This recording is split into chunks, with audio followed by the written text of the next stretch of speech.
Michael Jordan stepped into the courtroom with the same gravity he once brought to championship nights. His testimony in the antitrust trial involving 23XI Racing, Front Row Motorsports, and NASCAR immediately intensified the atmosphere. The court has already defined NASCAR as a monopsony, meaning it stands as the only buyer of elite stock car teams. The central question for the jury is whether that power was used to suppress competition and limit team earnings during charter negotiations. Jordan made it clear that his purpose was to challenge what he viewed as an inequitable system. He compared NASCAR's structure to the NBA's revenue-sharing model, where teams and the league split earnings far more evenly. He emphasized that shared responsibility drives collective growth, and argued that NASCAR could thrive under a similar framework. Despite investing between $35 and $40 million into 23XI Racing and acknowledging that the team has made a reasonable profit, he still considers the current economic model fundamentally unfair. The cross-examination highlighted Jordan's deep commitment to winning, which drove him to purchase 3 charters at rising prices. He said limited availability made each opportunity decisive.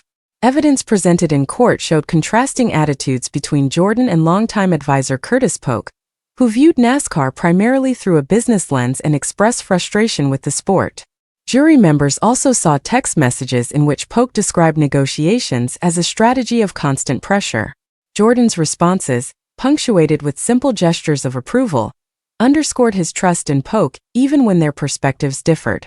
Before Jordan's appearance, Heather Gibbs delivered some of the most emotional testimony yet.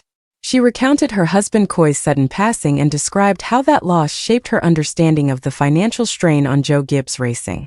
She said the team signed the charter agreement reluctantly, under time pressure, and with concerns about missing revenue guarantees.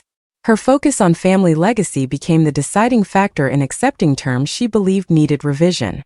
NASCAR President Steve O'Donnell also spent considerable time before the jury. He argued that the sport remains open to competition and cited examples of tracks without exclusivity clauses. He insisted that rising charter values demonstrate faith in the system, and said negotiations around cost caps and spending controls remain complex but essential. NASCAR positioned its agreements as good faith efforts to build stability, while the teams maintained that permanent charters would create enterprise values far higher than current levels. The week closed with both sides presenting sharply different interpretations of NASCAR's economic structure.